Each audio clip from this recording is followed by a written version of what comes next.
श्रुतिस्मृतिपुराणानाम् आलयं करुणालयं नमामि भगवत्पादं शङ्करं लोकशङ्करं शङ्करं शङ्कराचार्यं केशवं बादरायणं सूत्रभाष्यकृतौ वन्दे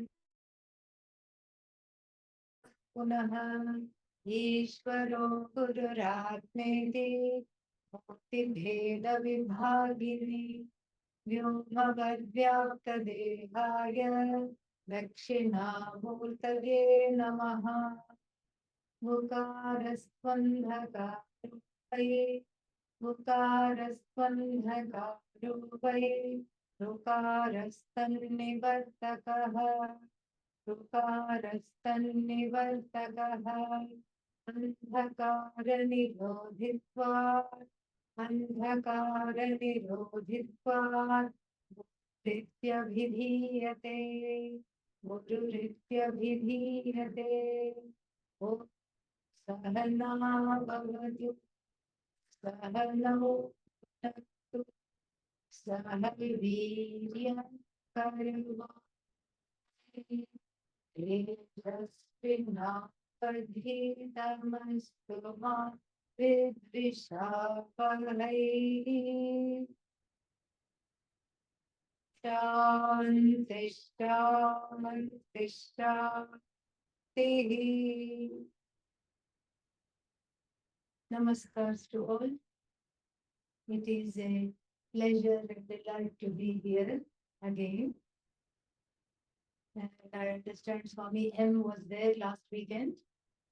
And I am very happy to see you all and glad that you are not Swami'd out. So many Swamis, so little time happens, you know. But this is the prasada of Vedanta and also Vijayji's teachings, and that has inspired everybody to, with a certain tenacity that this pursuit requires. That is what it requires. Because everybody, each and every person in the world is a mumukshu. What is a mumukshu? What kind of shoe is it? A mumukshu is one who wants to be free. Not just people, not just all of you sitting here, not just all of us in this hall is a mumukshu. Everybody in the universe is a mumukshu. You ask anybody, and what are they doing? They are wanting freedom from something or the other. Somebody wants to, because in that person's mind it is bekar. Okay, meaning it is not useful. And another person is desperate to buy a car. I want freedom from walking, says the second person. I want freedom from this car, says the first person. Bhagavan's job is easy. Just make the two meet. Finished. And then the person who has children can't wait. There's a countdown. When are they going to leave? When are they going to leave? Are they there yet? Are they there yet? Are they there yet? Are they making here is the place for you. Come. So, are they there yet? When are they going to leave? How can I give them away to somebody else? Where are all the aunties and uncles that are, so prevalent in India? Where are they here? Who can I farm them out to? Who can I outsource the children to? And then the people who don't have children want to have freedom from childlessness. Lot of things are like this. Everybody is seeking freedom from something. And sometimes it is opposite. Oppositional things are there that one is seeking freedom towards and from. There are two seats right in front here. Move this side, please, so that people will come. Yeah, move one more.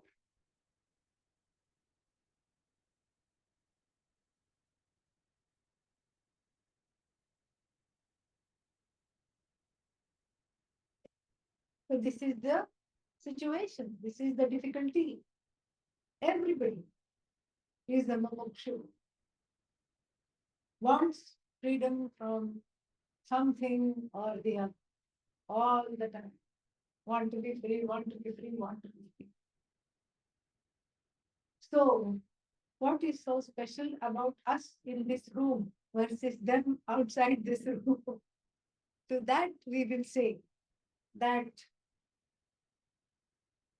even though everybody is seeking freedom, very few know the truth about what this seeking means and what this freedom means. When one seeks freedom, then what happens? One is desperately in two tracks. What are the tracks? One track is called pravritti. Half the time, the person believes that I can be free if I gain this, that, or the other. If I gain this, I can be free. Sometimes I feel if I lose this, then I can be free. This is called nivritti-based pursuit, pravritti-based pursuit.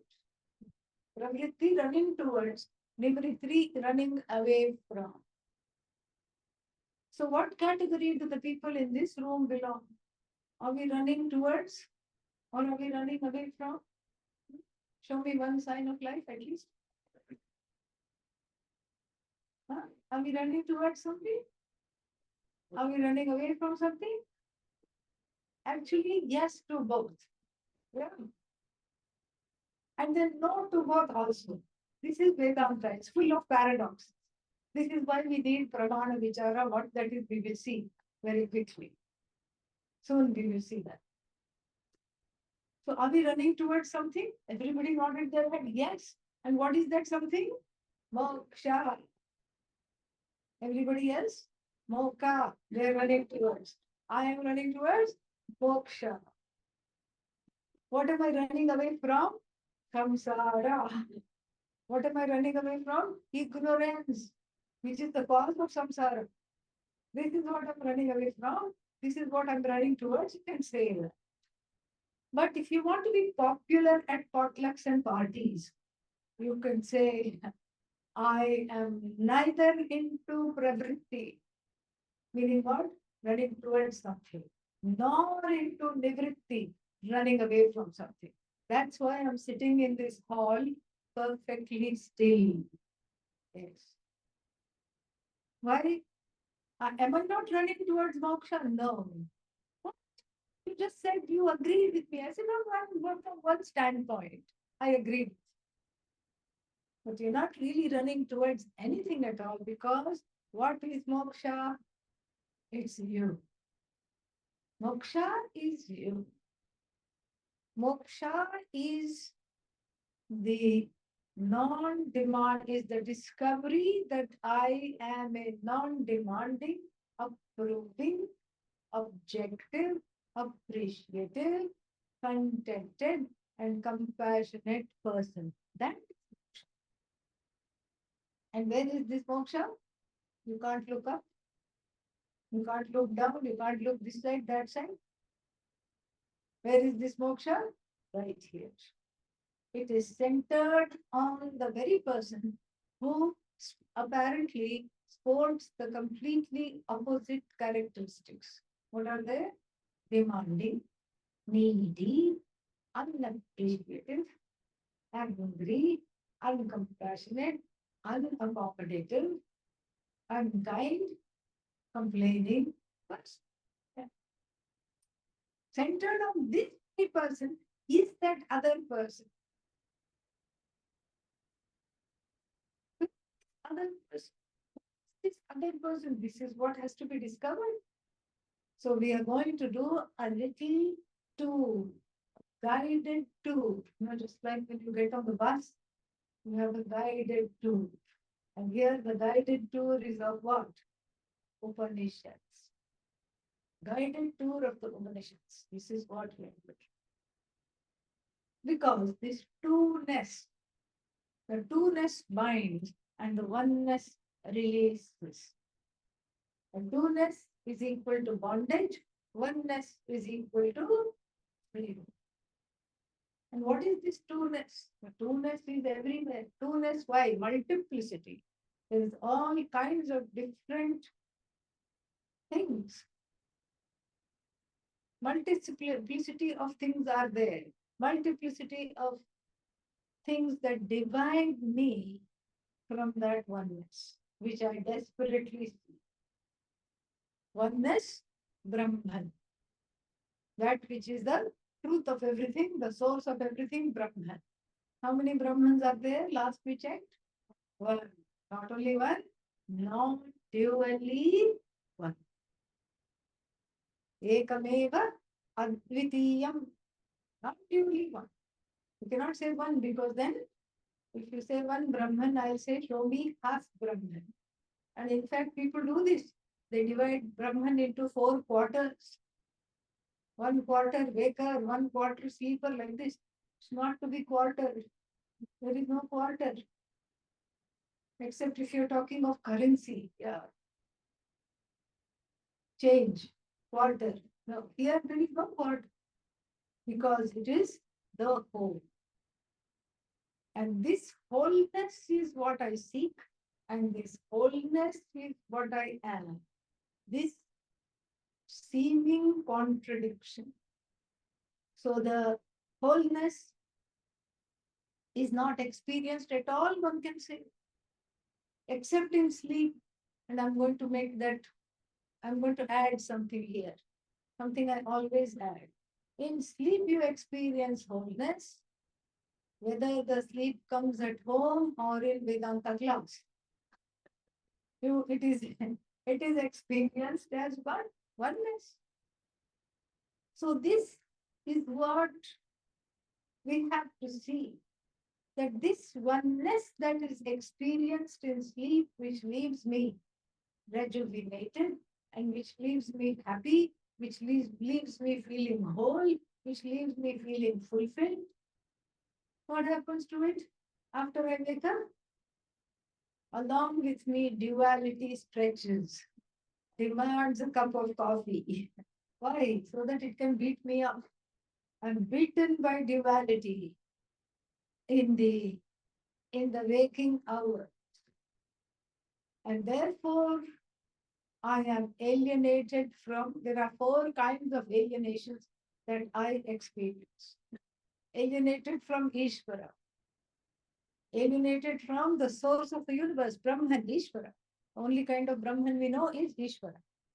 Because we live in a manifest universe. God. Alienated from Brahman, God. Alienated from what else? Alienated from other jivas. This is a big thing. You don't understand me, you misunderstand me, you don't care for me, you don't love me. This is a big chip on not one but both the shoulders. Every married person knows this.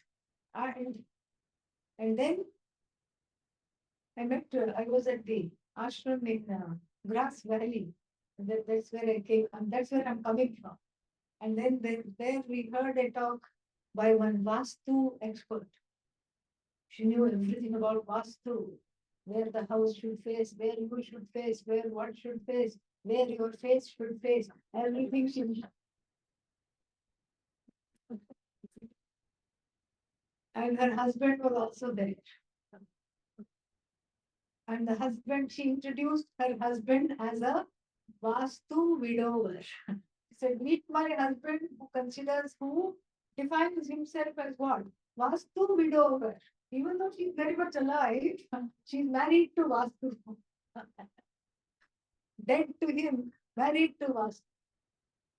So therefore, these are all the complaints. Because, it's like every time the spouse is never available or too much available or not available in the correct way. And same thing we can multiply with siblings, friends, acquaintances. Everywhere there is a lack. And then that's the second kind of alienation. The third kind of alienation is from the Jagat. Jagat means starting with my own body, mind, sense complex, this vast manifest universe of names and forms. This is the Jagat. How connected are we? Not at all. Barely we are connected to our body. If, like sometimes you have these dolls that you can take off the head, you can take off the hands, the legs. If Bhagavan had made our hands and legs like that, we would have left them somewhere. Yes. Why not? We'll be texting each other, have you seen my hand? Did I leave my leg behind? That was my last leg. So I'm on my last leg. Where is my other leg? This how disconnected we are from the body. We don't even know. Walking like automatic, some robots.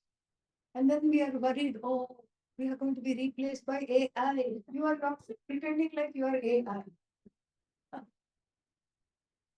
At this rate, the replacement will not be too hard, okay? So here is the situation. This is the third kind of alienation from the Jagat. We don't know where our food comes. We'd rather not know. If you ask a child, where does your food come from? It will say Costco. That's what it will say. In order to get the discount, you buy enough to last you 3 janmas, 3 lifetimes. Then you justify the discount. For 3 lifetimes you purchase and keep. Any cupboard you open, everything falls on your head. Abhisheka of toilet paper and everything.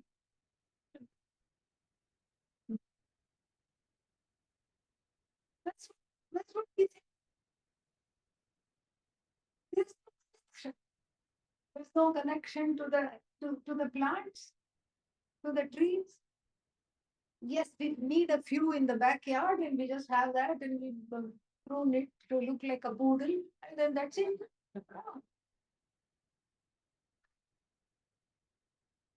We don't know anything. We don't know. We have no idea how our actions are impacting the environment. We don't know how the environment is then going to impact us. All we know is to complain. Too hot, too hot, too hot. California heat wave, heat wave, heat wave, heat wave. Yes, the heat is waving and will continue to wave. This is all a wake-up call to take notice. At least this way we are in touch with our bodies. We notice that they are sweating. We notice that we need something else. At least this is a beginning. We don't have any clue about the synergy between the individual and the Jagat. How we walk, how we talk, how we create a certain kinds of connections, disconnections. How our actions, even our intentions, impact the universe. We have no clue.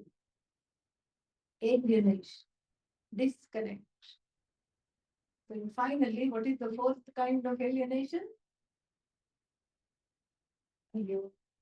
Yeah. What is the, let's go from beginning. What is the first kind? Ishvara, Brahman. What is the second kind? From other jivas. What is the third kind? From the Jagat. What else is left? This is called Parishesha Nyaya, the logic of residues. From myself. I don't know what I feel. I don't know what I think. And many times one doesn't know the difference between a thought and a feeling. Then the person goes to the therapist and says, I think. And they say, no, no, no, this is a feeling. And then they say, I feel. No, no, no, this is a thought. Ourselves, we are confused. What's a thought? What's a feeling? Not very appealing. But nonetheless, this is where we are at. And then, given this scheme of things, and given this fourfold alienation, we are wanting to what? We are wanting to be successful. How be successful if you know not what you want? How are you going to be successful if you don't understand the purpose of life? How are we going to be successful if we don't know how to relate to ourselves, much less to others? But still, this is the final total disconnection from oneself. And all the actions that ensue, both in the form of pravritti and in the form of nivritti, come from this fourfold alienation. Therefore, we have to look into this alienation.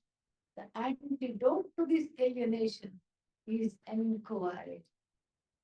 Because the alienation is the byproduct, a toxic byproduct of Atma Ajnanam. Atma Ajnanam, what is Atma Ajnanam? Self-ignorance. Self-ignorance, Atma Ajnanam. You know, just like when you have factories, when they will have a pipe leading to the river, and then some water will be flowing. It will look clean, but it will be full of toxic effluents. Here also, the ajnanam is not a problem. The ajnanam is not a problem in the dog, in the cat. No problem. Dog doesn't know. I am Brahman, Aham Brahmasmi. It doesn't know. But it is happier than everybody here. Definitely. Very, very happy the dog is. As long as it's not abused, it's very, very happy.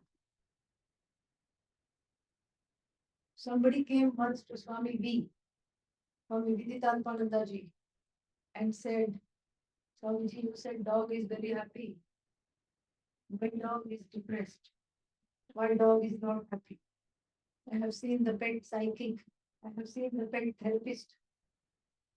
My dog is very depressed. Swami V looked at him kindly and said, just one question. How long has he been with you?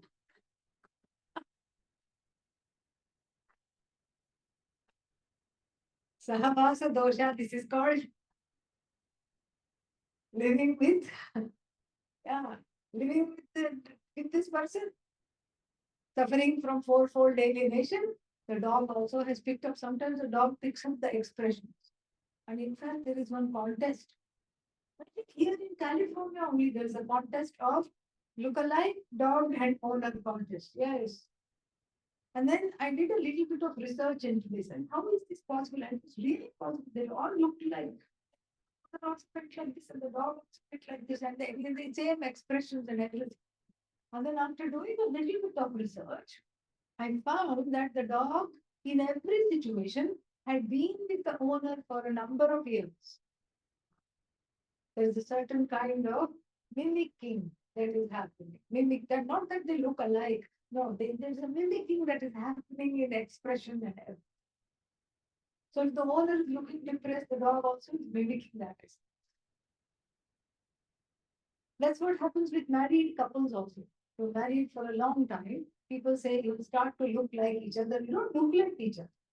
It's the same mannerisms, and each one becomes a mirror to the other, and one starts to develop similar mannerisms.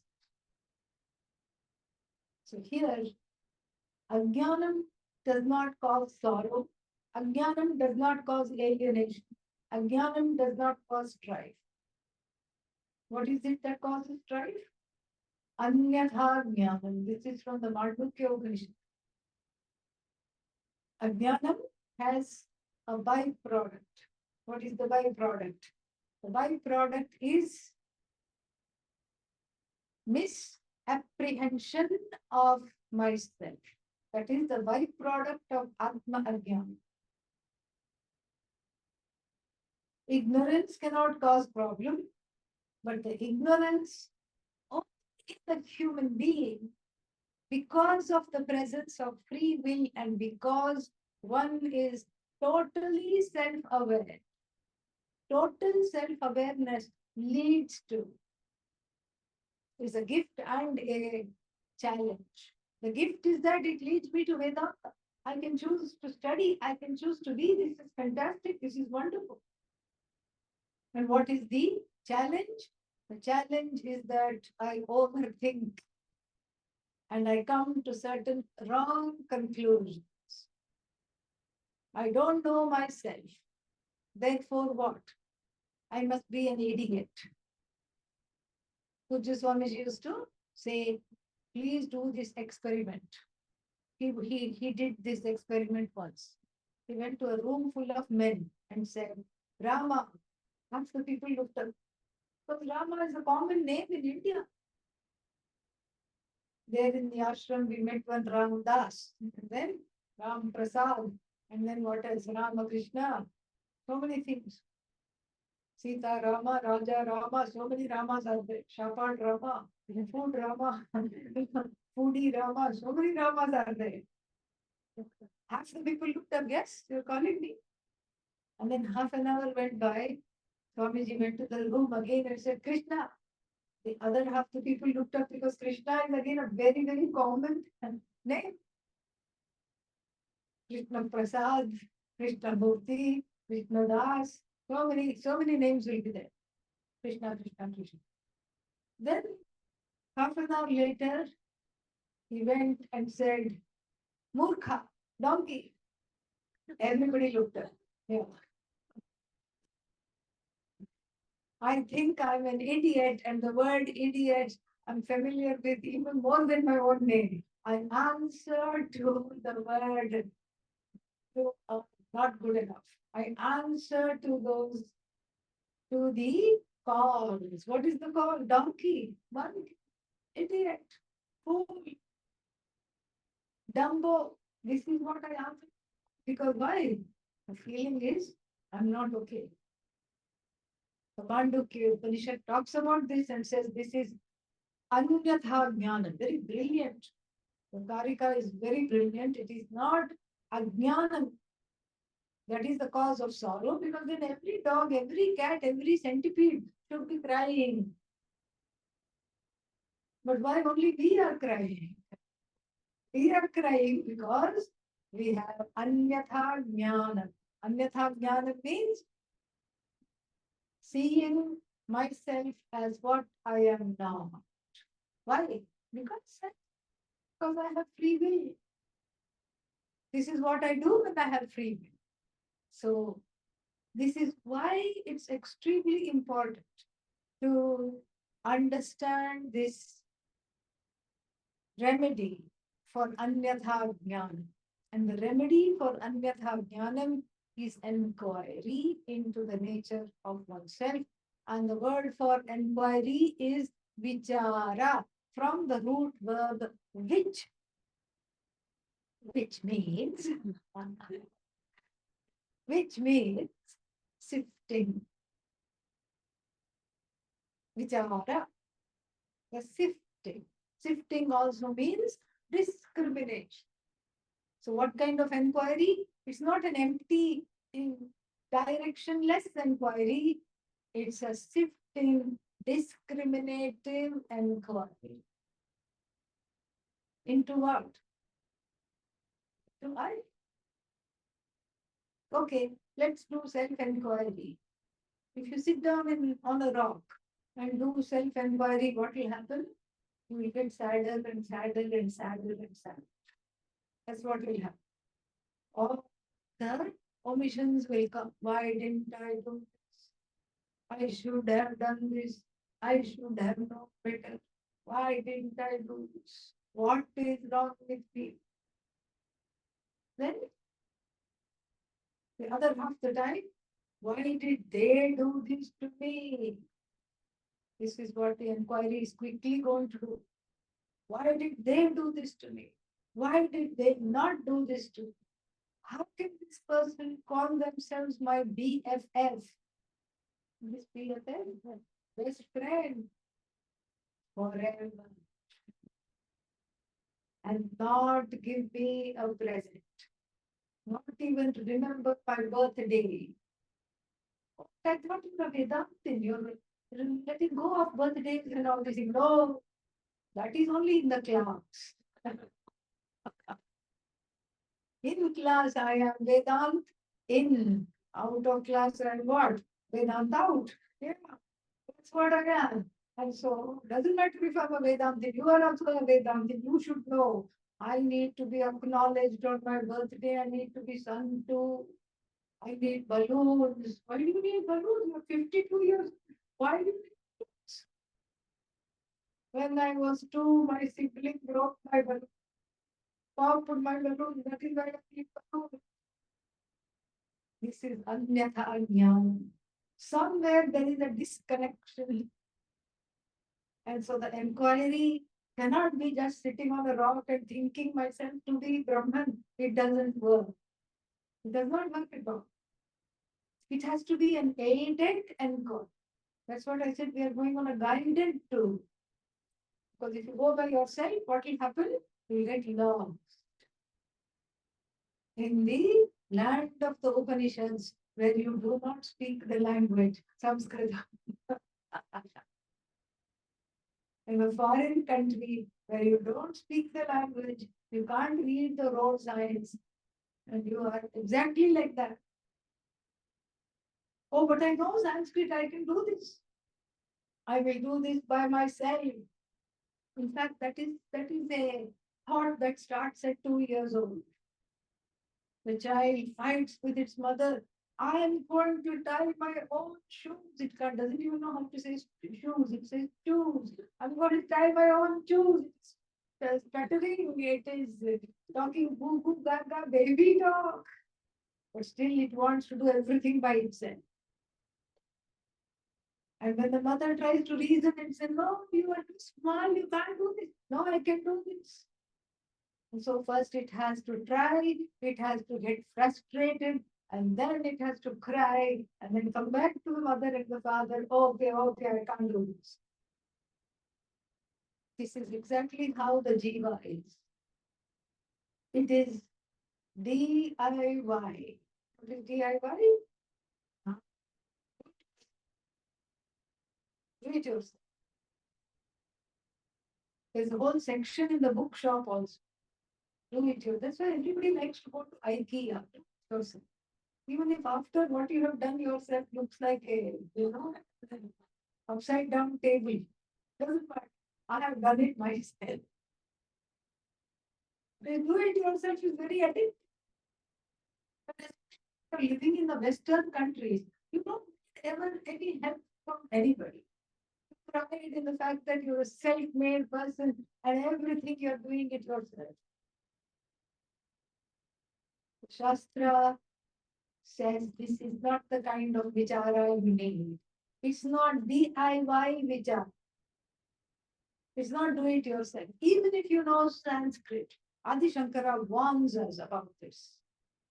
What does he say? Shastrajnyopi swatantriyena brahmanveshanam na kuryat. Even if you know Sanskrit, do not delve into the teachings of your own. Why? Because you are not on your own. That's why. You have company. I thought I was all alone and alienated and disenchanted and disempowered. Yes, but you have company in the form of all kinds of things in the head. Notions in the head provide company and they start to co-write the Upanishad. Co-author the Upanishad. So first of all, doesn't have an author. But I become the correcting person. No, that must be wrong. Tattvamasi, not me, somebody else. Okay, next. Aham Brahmasmi, next Mahavakya. Not me, next. And that's how, this is how people come. Sometimes people come to me and say, I have studied Kathopanishad. Okay. I have studied, I have read. They don't say I've studied. I have read Kathopanishad. I have read Kenopanishad. I have read Upanishad. I have read Mandukya Upanishad. I have read Taittiriya Upanishad. I have read this Upanishad, that Upanishad, every Upanishad. Okay, what's your point? Nothing has happened. So that means the Upanishad does not work. This is a wrong conclusion. Nothing has. So there is no apne up, do it yourself. Knowledge doesn't exist. And sometimes there are the self-proclaimed God women, God men, especially in India, where they proliferate. Actually now they have crossed boundaries. Everywhere we have. And my teacher always used to say to me, if somebody comes to you and says, I got this knowledge, oh, then what do you tell them? Please keep it to yourself and enjoy the knowledge. Do not give it to me. I want that which is ancient, that which has been taught.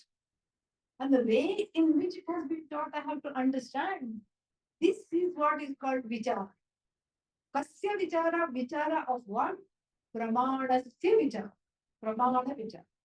The vichara of pramana. What is this pramana? Ma means knowledge. And then when you add pra to ma, it becomes well ascertained and well assimilated knowledge. Well ascertained knowledge, well assimilated knowledge.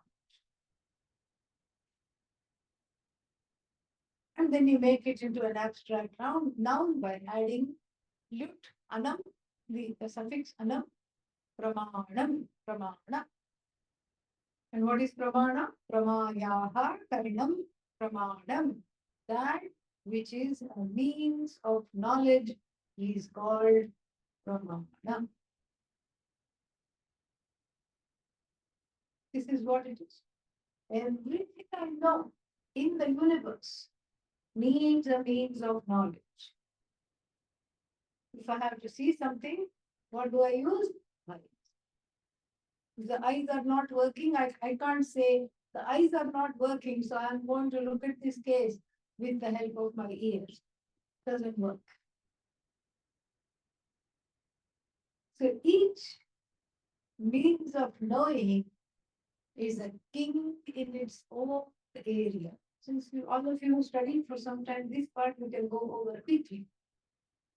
Just a very quick revision. Each pramana is a king in its own area. What the eyes do, the ears cannot do. What the nose does, the tongue cannot do. What the sense of touch does, nothing else can do. This is what is pramana. And we say that the pramanas that are available to all human beings are 5 in number.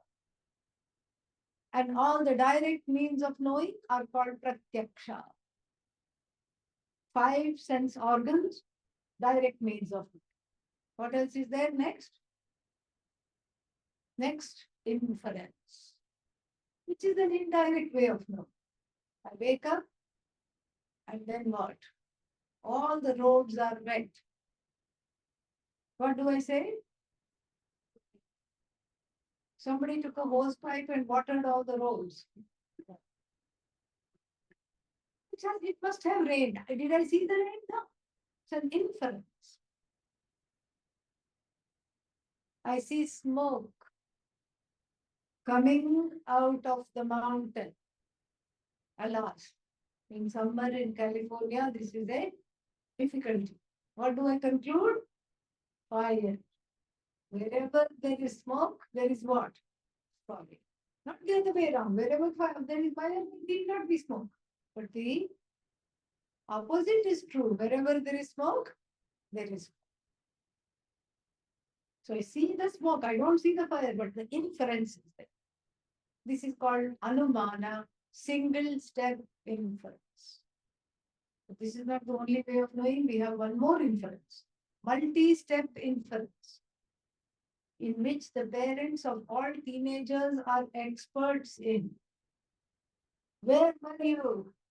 I was studying in my friend's house. You were not in your friend's house. I called that friend.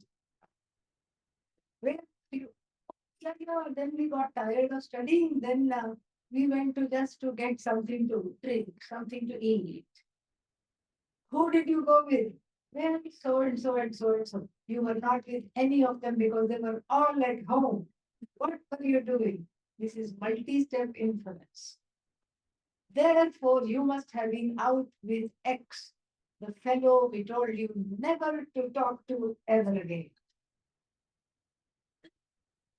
Multi-step inference. This is called arthapati. Every parent knows how to do this. Yes, expert in this. Arthapati.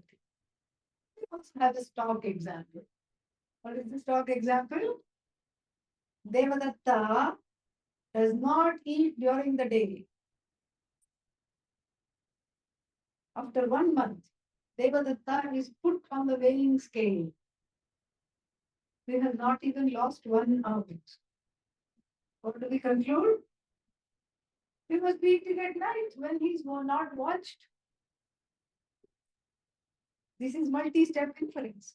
Because there are 2 steps. He does not eat during the day, and then he is weighed at the end of 1 month, and then he has not lost a single ounce. That means he must be eating at night. Arthapati. So we have pratyaksha, anuvana, arthapati, and then we have upamana, upama for short. Upama, not what you have for breakfast, okay? That's not what we are talking about. Upama, comparison. This is another way of knowing. You take a known entity and an unknown entity and you draw some similarities. The cheetal is a deer with black and white spots. Now we know deer. Now we know when we see the cheetal, it will become very dear to us because it's very cute. Yes, we'll recognize it. So, or we can say the bison is like a bull, but much bigger, more scary. So like this is one more means of knowledge, upama. Then finally we have, as human beings, even dogs and cats use some basic inference and all that, but this is from the standpoint of the human being. So we have the final one, which is a very interesting one, the cognition of absence. Is there a part in the palm of my hand? No. Why? I can't see it. It is the seeing is pratyaksha. But it's like when I say the word pot, you know pot. The pot thought has taken place in the mind. The pot thought has taken place in the mind, and that pot thought, the pot which I see in the mind, is not there in the hand. Cognition of absence. This is, mind you, since we are not Buddhists, the cognition of relative absence. Because there is no permanent and universal absence. You cannot say the truth of this whole world is zero, shunya. Because that will make that will make you instantly depressed. At least at home, I thought I was a hero. Now I'm totally zero. That's a recipe for depression. So we don't say, because if you say everything is non-existent, who is saying that? Me. Are you existent or not? Can I tell you after the break? Are you existent? Yes. That's why whenever I come here, I have kept on asking one question. What is that question? Are you here? Are you here? There's no doubt about it. If you negate everything, the negator is left behind. And so there is no absolute absence, there is only relative absence. So the cognition of absence, the pramana called the cognition of absence, has to answer two questions. What is absent and where it is absent from? The locus of absence and then the object that is absent. Like supposing I have lost my glasses, the glasses are not in this room, I can say. Then that must be what? They must be in some other room, some other place. Or they must be sitting on my head. Where are my glasses? That's also possible. So, so therefore, the cognition of absence here is the final pramana that the human being operates in order to interact with the jagat, with other jivas, etc. This is the pramana. These are the pramanas. Which one are you going to do? To use to know the Atma? Which one? None of the above. Can you see the Atma? Yattadadreshyam, agrahyam, avarnam, agotra, apanipadam. You cannot see the Atma, it cannot be seen. It's not an object of sight, neither does it have eyes. It is not seeing you, you are not seeing it. It simply is you. That's what we have to understand. It is you. And so this is what, and it cannot hear, it doesn't have ears, it doesn't have hands, it doesn't have legs. Yet it is all knowledge without a head is truly all knowledge. Because the head becomes the delimiting factor of how much knowledge and information can be stored. So this Atma, is free of all that. So how am I going to use pratyaksha? It is, I cannot taste it, I cannot see it, I cannot hear it. Go on pratyaksha, we have to write pratyaksha and put a line across it, okay? No pratyaksha. Then what's next? The two anumanas. And we know how it went for Descartes. What did Descartes say? I think, therefore I am. Thankfully, he reversed himself. He was clever. He was a very intelligent person. At the end of his life, he said, I am, that's why I can think. Then why did you say, I think, therefore I am? Because he would have said, I put Descartes before day horse. This is what happens when you do that. Yeah. So, upside down thinking. So, it's not that you think and therefore you are. So, Anumana, one step Anumana, two step Arthapati, two step Anumana, all of them gone. Inference, Atma is not something to be inferred. The I cannot be inferred. Why? Because it is the nature and the content of the inferer. Inferer cannot be inferred. Seer cannot be seen. Hearer cannot be heard. It's not an object. It is you, the subject. Okay, then what else is left? Upama. Atma is like ... What shall we compare it to? Shakespeare had an easier time. He could write, shall I compare thee to a summer's day? He could write in the sonnet. But the Vedanta poets break their heads trying to find some kind of a comparison for the Atma. They cannot. How many Atmas are there? One. And it is unlike anything else. It is incomparable because it's the only source of sentiency there is. It is sentience, it is you. How many yous are there? How many eyes are there? Only one eye. No, but there are so many people in the room. Yes. The I in you, the I in he, the I in she, the I in me is all one I alone. This is Pramana Vichara. And so therefore, I have to let go. We have already let go of the last one. What was that? Anupalabdhi. We made short shrift of it right in the beginning, saying, since we cannot negate the negator, Anupalabdhi is not a pramana because Atma is not missing ever, and it's not absent from any situation at any time, in any place. It is there in all places. So Anupalabdhi, the absence of the cognition of absence, does not apply here. How are you going to know the Atma?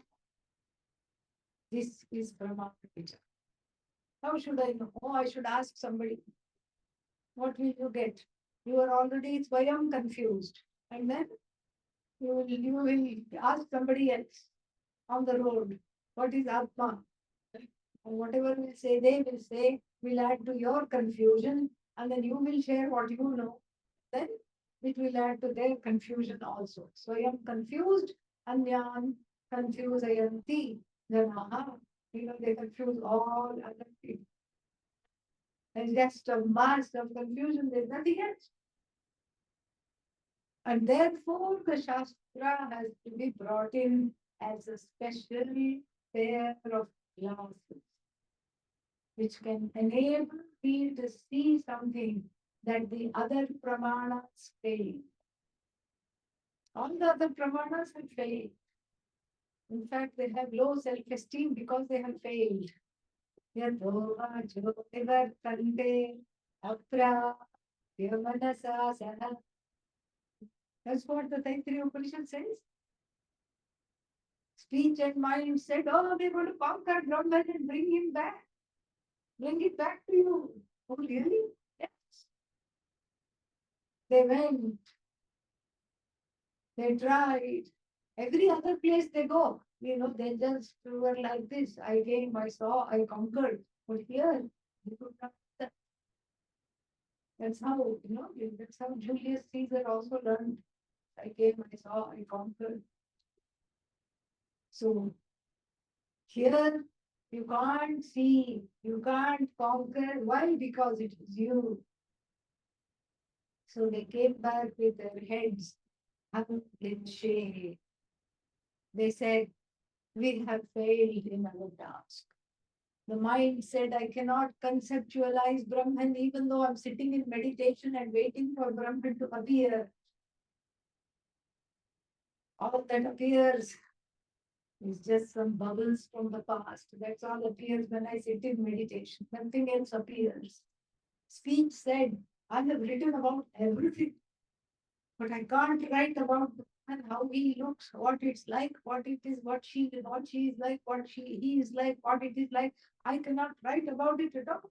I give up.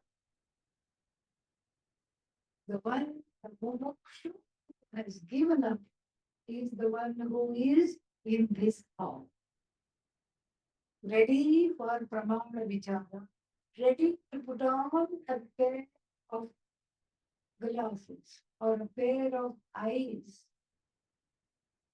to see that which is not Pramana Siddha. Siddha means established by a Pramana. This is how I started this whole discussion, is that everything in this universe is established by a Pramana. Everything that you can objectify, except for one thing, which is the one who is free of needing a Pramana to be existent. Who is that? Myself. I'm the only one who doesn't need any. I'm the only one who doesn't need to be established. Even the Shastra cannot establish me. Oh, then why am I studying? The Shastra just remove the wrong conclusions connected to me. I am an idiot. That the Shastra removes. I'm no good. I'm unloved. I'll never understand this. I'm hopeless. I have all these issues. This is what the Shastra removes. And the self being, the self shining self, it just terminates. The Shastra does not drill the head and put new knowledge. No, it's already there. It's you. This is how we have to do Prama Vichara. Everything in the universe, Pramana Siddha, established by a Pramana, by a means of knowledge. I am the only one that is not established by a means of knowledge. Swata Siddha. Yet the confusion is centered on me. That is already the self-revealing self. How is that possible? That's how. And therefore, there seem to be two kinds of entities, at least two, maybe many, clear. At least two kinds of entities in every single person. What are the entities?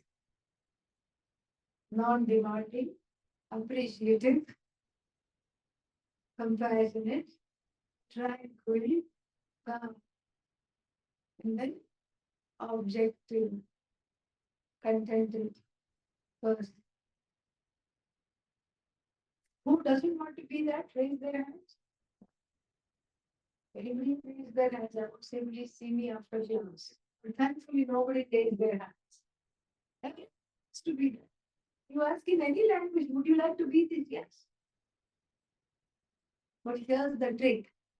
You can never want something that you don't know. Even if you desire something in Mars, this curiosity keeps sending photographs, very nice photographs. Now curiosity has its Dada there, new one. What is the new rover's name? Perseverance or something like that. Perseverance, before Perseverance came, curiosity used to send us photos. It sometimes sent a selfie also, sent a photo of itself. And then it would say that this is what is in Mars. So far it has not said much. Wherever you look, red earth, red earth, red earth, red, red, red, everything. That's why it's red planet. But supposing in the red earth was the shining big bar of gold. Right? How long does it take to fly to Mars even if that is possible? You can't come back. There is no return trip. You have to go relocate there, that's all. If you make the journey. That's all it is. So the desire comes only when I know something is there. If I don't know that something is there, then there is no desire at all. There was one movie there, some place in Africa, I forgot the name of the movie. In some place in Africa, they did not know anything, including Coca-Cola bottle, and somebody threw one from the helicopter, flying overhead. And Coca-Cola bottle. What is that name? God must be crazy. Yes, God must be crazy. There. What it was. Some people used it to print their clothes, like nice polka dots they got. And the women said, give that to me. Grinding masala with that.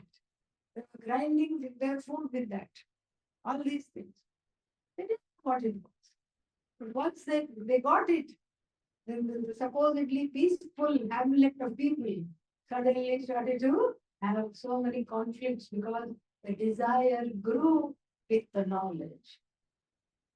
But here, how do you want to know? This is my question to all of you.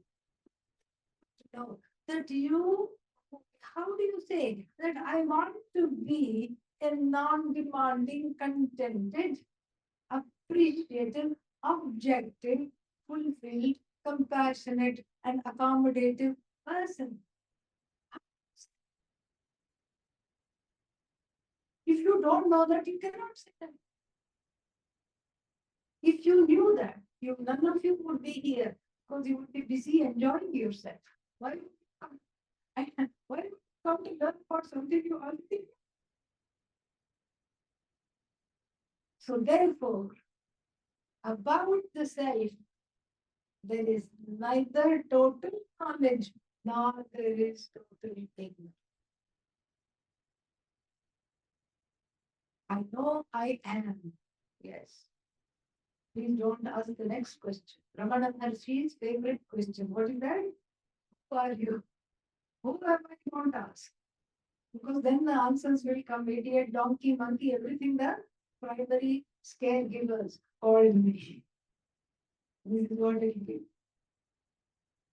So this is something which I have found very interesting because the desire to know the self is there because somewhere at some point in time, in some way, the self is understood. I cannot desire for something I do not know. Therefore, it must be somehow known, somewhat known. And it is also known in sleep as free of everything. I know the self in sleep as free of all pain, sorrows, fears, etc. I know the self in the waking state. I don't go to sleep all the time to be happy. Even in the waking state, one can be happy. All it takes is a joke, which Swamiji would tell you, one joke to illustrate. He would say, I told the joke in class. Everybody laughed except one person. This man did not laugh. After 1 week, he came to me, laughing his head off. Swamiji, he could barely control himself. He was laughing so much. Swamiji, Swamiji, Swamiji. What? You know, after 1 week, today standing under the shower, I understood the joke. I'm laughing, laughing, laughing because finally I understood your joke. It's a fantastic joke. Swamiji said, what is it that you understood, my dear fellow? And then he explained what he understood. Then Swamiji started to laugh. And now, hearing this, we are laughing without even knowing the joke. 4 laughters. A joke which we still don't know what the joke is. Now, what happened? What happened just now to the credit card debt? What happened just now to all the worries, fears, sorrows, pains? What happened? All gone? Or at least suspended in the moment, is not there. If this kind of a vyabhichara is there, then vyabhichara contradicts.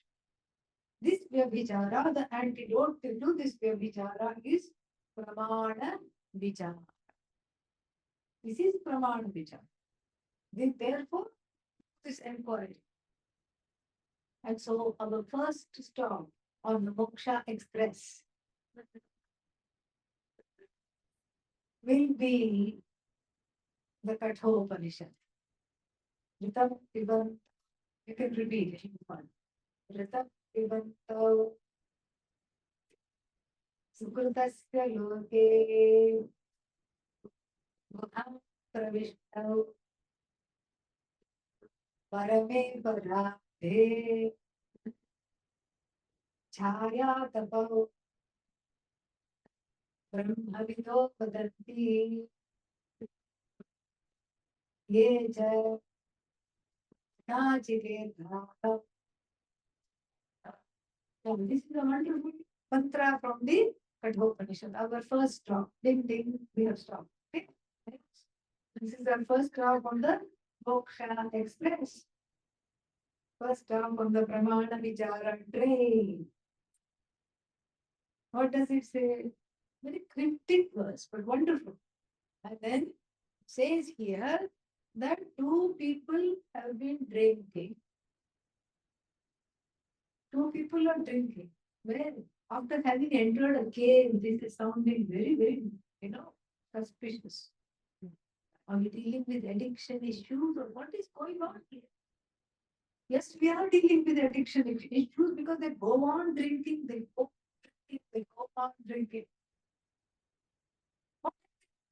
Rhythm. What is rhythm?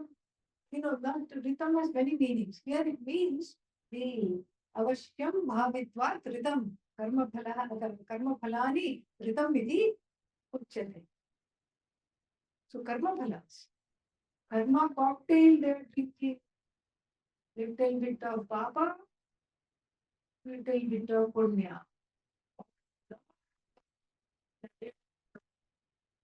Cocktail mixed. Who is the bartender? Chitragupta. Okay? Chitragupta is the deity, is in charge of Papa Punya, merits and demerits. So, nice shaken up, puts it, and then here.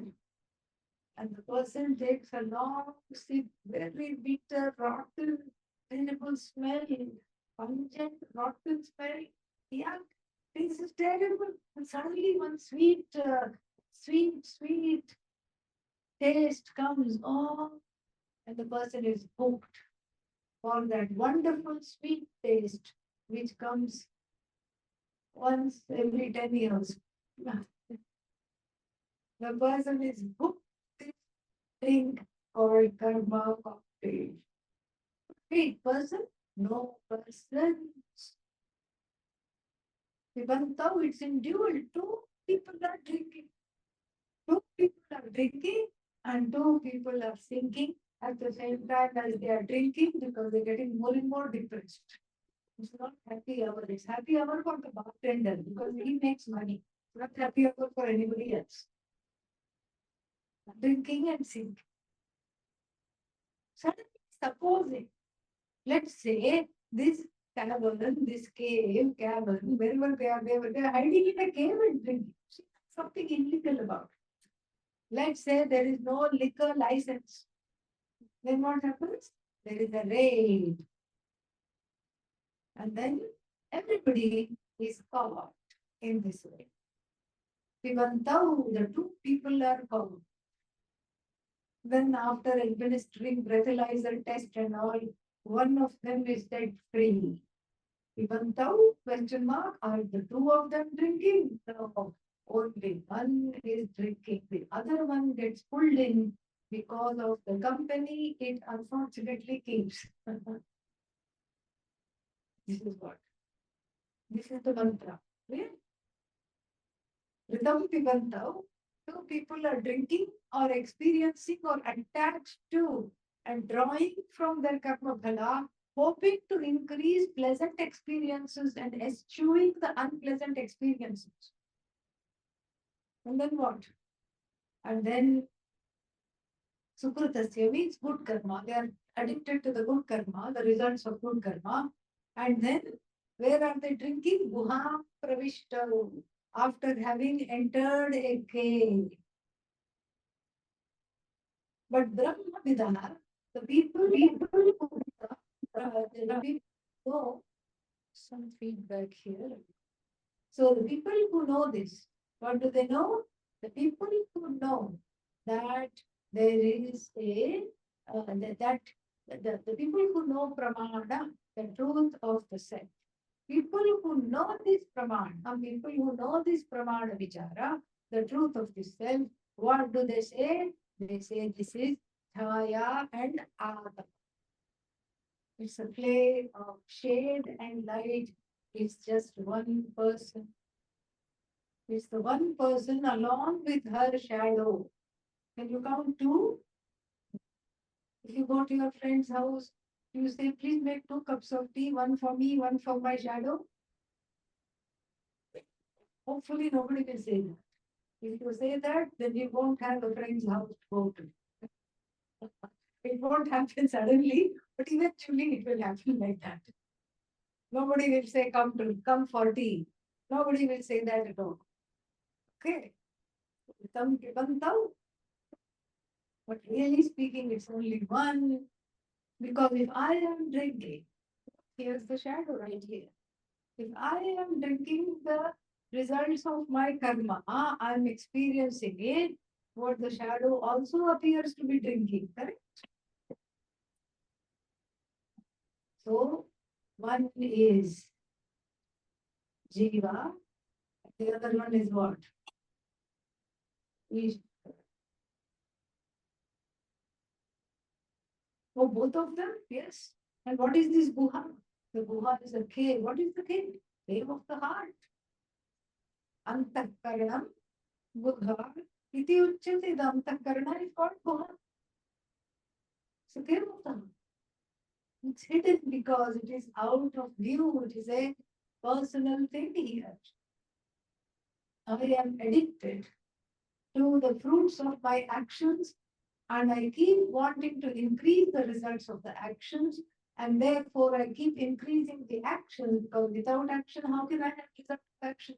So I keep increasing the action, hoping to get some sweet drink, sweet effects.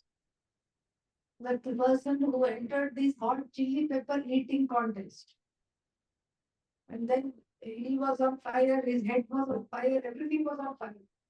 Then he had this huge bowl of ice cream. And then he kept saying, where is the ice cream? The ice cream is not only heartburn I'm getting. I'm not getting the effects of the ice cream. Ice cream is what? Punya. Punya comes as a result of Bhagavan, because Punya is gift wrap, Papa is gift way over when to enjoy Punya, when to suffer from the Papa. It's not in our hands. And so therefore, here, who is the one who drinks? Who is addicted to karma phala? Jiva. Jiva means the one, the complaining one. Remember, what is that? Objective, non-demanding, free, compassionate, objective, approving, contented, happy person. Non-drinking karma phala. Okay? Why? No need for karma phala. No need for results of action. Addicted to the results of action, the demanding, subjective, feeling small, feeling feeling small, feeling very uh, feeling very left out, feeling unloved, feeling all the one who is feeling all this. That is the one who feels that I have to gain something from my actions. I have to gain something from this world. I have to gain something from God. I have to gain something from others. This is the discontented one, and the contented one are occupying the same space in the heart. Really? So there are discontented and contented, broken and whole. Really? How many are there? One. Did the Upanishad make a counting mistake? No. And why does the Upanishad say two? Upanishad says two because we think it is two. We don't know which person is going to come out tomorrow. And we must come one. Keep guessing. Objective one or subjective one? I don't know. Depressed one or the happy one? Don't know. Intolerant one or the accommodating one? Don't know. But actually, it's the same person. Chaya, tapo, vido, vadanti. The people who know say this, say as much. This is Chaya. This is a shadow. The one who is the one who is a shadow gone rogue, actually. It's a shadow that feels sorry for itself, and it feels victimized, and it feels like nobody loves it. And oh no, this is the shadow.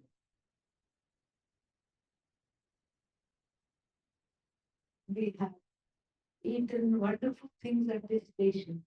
We have gained some nice insights that the two are really speaking good one, as though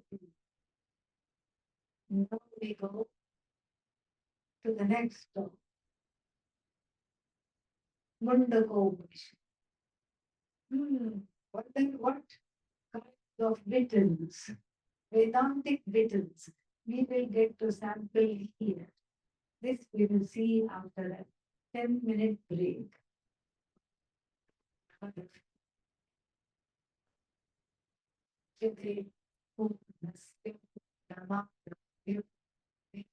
Shishyate Tishta, Tishta, Diri, Hari Ho, Yo, Hari Ho. Just to stretch and stretch the legs and come back. That will be nice. There's also some snacks and coconut water and stuff. Yummy. How nice.